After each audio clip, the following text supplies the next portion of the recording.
क्या होगा अगर एक बाप अपनी अय्याशी और बेटी अपनी बदमाशी के कारण एक अच्छे खासे रिश्ते की बैंड बजा दे। मूवी की शुरुआत एक सांप को दिखाते हुए होती है जो घर में घूमते हुए एक परिवार की ओर बढ़ रहा था। इस घर में सिर्फ 3 लोग रहते हैं, जूली, उसके डैड माइकल और उसकी स्टेप मॉम एना। फिलहाल इस वक्त पूरा परिवार डिनर कर रहा था। तभी वो सांप धीरे धीरे एना की कमर तक पहुंच जाता है। एना को जैसे ही उस सांप का पता चलता है वो जोर जोर से चिल्लाने लगती है। वैसे डरने की बात नहीं है, वो बस एना को थोड़ा सा परेशान करने के लिए ही उसको खुला छोड़ी। जिसके बाद बार बार एना के कहने पर जूली अपना सांप लेकर अपने रूम में चली जाती है। वैसे बता दूं, जूली को शिकार करना बहुत पसंद है। वो अक्सर अपने डैड के साथ पास के जंगलों में जाती है, लेकिन वहीं घर पर एना अकेली थी। तभी घर की घंटी बजती है और दरवाजे पर जिमी नाम का एक डिलीवरी बॉय सामान लेके आता है, जो एना को देखते ही उसकी फिगर पर फिदा हो जाता है और उसकी तारीफ करने लगता है, जो देखकर एना मौके पे चौका मारती है और उसे अपने साथ ऊपर कमरे में ले जाती है। जिमी ऊपर जाते हुए मन ही मन सोच रहा था कि आज तो उसकी चांदी ही चांदी। पर कमरे में जाने के बाद एना उसे कहती है, ये सांप मेरी बेटी जूली का है, क्या तुम इसे जंगल में छोड़ दोगी? मैं इससे परेशान हो गई हूँ। जिमी इस बात पर कोई चर्चा नहीं करता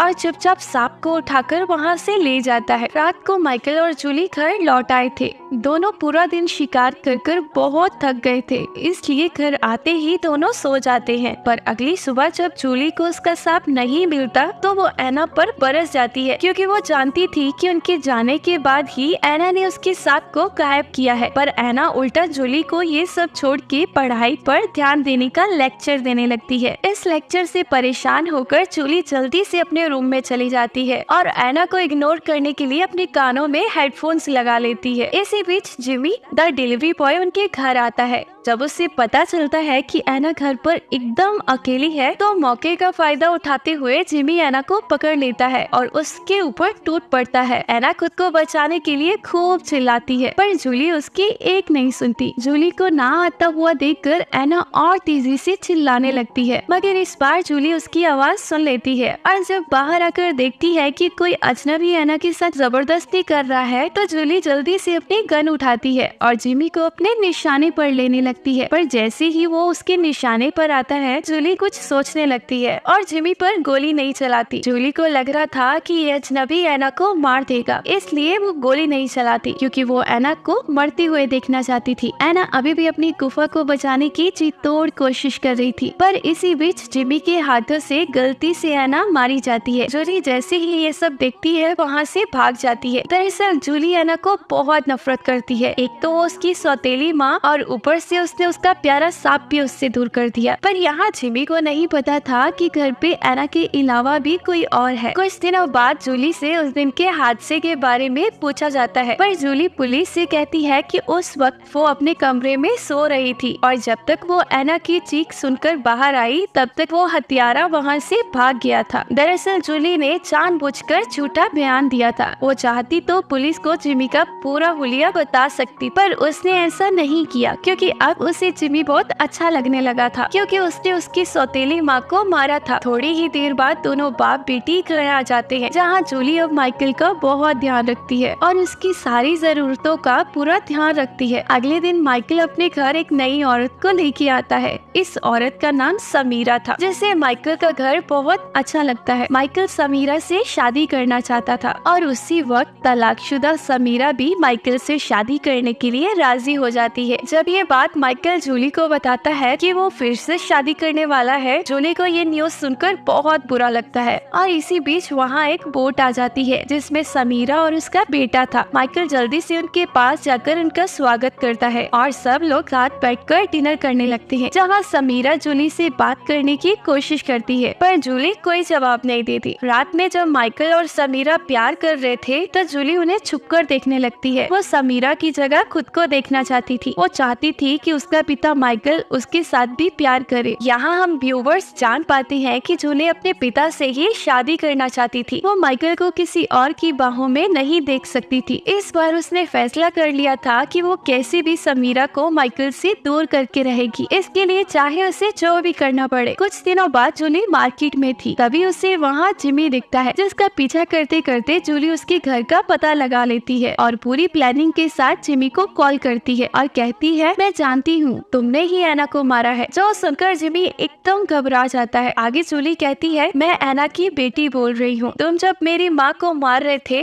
तब मैं घर पे ही थी। मैं चाहती तो पुलिस को तुम्हारा हुलिया बता सकती थी, पर मैंने ऐसा नहीं किया। तो मुझ पे भरोसा कर सकते हो। तो जिमी उससे कहता है, आखिर तुम्हें मुझसे चाहिए क्या? तो जूली उससे कहती है, वो सब मैं तुम्हें मिलकर बताऊंगी, और अगर तुमने मेरी बात नहीं मानी तो मैं पुलिस के पास चली जाऊंगी। अब जूली की बात सुनकर जिमी सोच में पड़ जाता है। थोड़ी देर बाद जिमी एक मॉल में जाता है, जहाँ उसे जूली ने आने को कहा था। जल्दी दोनों आमने सामने खड़े थे, जहाँ जिमी जूली से पूछता है, आखिर तुम क्या चाहती हो? तो जूली उससे कहती है, सुनो, मेरे बाप ने दूसरी शादी कर ली है और मैं चाहती हूँ कि तुम मेरी नई माँ को भी मार दो। तो जिमी गुस्से में जूली से कहता है, मैं कोई कातिल नहीं, एना तो मुझसे गलती से मर गई। लेकिन जूली यहाँ साफ साफ धमकी देती है, अगर तुमने मेरी बात नहीं मानी तो मैं सीधा पुलिस के पास चली जाऊंगी। इसी के साथ जूली जिमी को पैसों का भी लालच देती है। वो कहती है कि मेरे घर में बहुत सारा पैसा है, तुम बस मेरी माँ को मार दो और सारा पैसा लेकर वहाँ से भाग जाना। अब यहाँ पर जिमी पिघल गया। रात में माइकल और समीरा डिनर पर जाने वाले थे, तो जूली जिमी को कॉल करके बताती है कि आज रात उसके पेरेंट्स बाहर जाने वाले हैं, मगर मेरी माँ पहले ही घर लौट आएगी, और बताती है कि उसने घर की चाबी बाहर रखती है। जूली की बात सुनकर जिमी तैयार होना शुरू कर देता है ताकि वो वहाँ से सारा पैसा लूट कर भाग जाए। कुछ देर बाद जूली घर की सारी लाइट्स बंद कर देती है ताकि जिमी अंधेरे में ही समीरा का काम तमाम कर दे। इसके बाद वो अपनी हंटिंग गन लेकर एक कबर्ड में छुप जाती है। दूसरी तरफ समीरा भी डिनर करके घर की ओर निकल पड़ती है, और अब जिमी भी घर पर पहुंच चुका था, क्योंकि वो जानता था कि समीरा जल्द ही घर आने वाली है। इसलिए वो घर में लॉकर ढूंढने लगता है, पर काफी कोशिशों के बाद उसे समझ आ जाता है कि घर पे कोई भी लॉकर नहीं है और ना ही कोई पैसा। जूली ने बस उसे झूठा लालच दिया था। असल में जूली का प्लान था कि जब जिमी समीरा को मार देगा तो वो जिमी को मार देगा। बस इसी वजह से वो हंटिंग गन लेकर अलमीरा में छुपी हुई थी। जल्द ही समीरा भी घर पहुंच जाती है। घर में अंधेरा देखकर समीरा जूली को आवाज लगाने लगती है, लेकिन जूली उसे कोई जवाब नहीं देती। अब समीरा लाइट ठीक करके जूली के कमरे की ओर जाती है, लेकिन इसी बीच जिमी उसके आगे आकर उसे पकड़ने की कोशिश करता है। समीरा वहाँ से बहुत भागती है, पर जिमी उसे घेर कर कहता है, तुम्हारी बेटी तुम्हारी मौत चाहती है और आज मैं उसी के कहने पर तुम्हें मारने आया हूँ। जिमी की बात खत्म होते ही समीरा उस पे हमला कर देती है और उसका चाकू उठा लेती है, पर यहाँ पर जिमी अपने बचाव के लिए समीरा को जोर से धक्का दे देता है, जिससे वो खिड़की से बाहर जा गिरती है। जिमी को लग रहा था कि समीरा अब मर गई है और मस्त चेयर पे बैठकर दारू पीने लगता है। यही चीज जूली को भी लगता है कि जिमी ने समीरा को मार दिया। तो समीरा जिमी से कहती है, तुम भी मरने वाले हो, जिस पे जिमी बचाव के लिए उस पे हमला कर देता है और उसे पकड़ लेता है, क्योंकि अब वो जूली को भी पेलना चाहता था। मगर इसी बीच जूली के हाथ में एक बोतल आ जाती है, जिसे वो जिमी के औजार पर मारती है और जल्द ही गन उठाकर उस पे गोली चला देती है, जिससे जिमी वहीं दम तोड़ देता है। अब पूरे घर में सिर्फ जूली ही जिंदा बची थी। तभी दरवाजे पर कोई नॉक करता है। जूली को लगा था कि ये उसके डैड है, पर बाहर से जूली पर जोर से अटैक होता है। ये हमला समीरा ने किया था, जिससे जूली की वही मौत हो जाती है। कहानी के लास्ट में जब माइकल घर लौटता है तो उसे जूली की लाश मिलती है, जिस पे समीरा माइकल से कहती है, घर में एक चोर घुस आया था और जूली ने मेरी जान बचाने के चक्कर में अपनी जान दे दी। और इसी सीन के साथ इस मूवी की एंडिंग हो जाती है। गाइस, मैं ऐसी ही मूवीज लाती रहती हूँ। अगर आपको पसंद आई हो तो चैनल को लाइक पक्का से दे।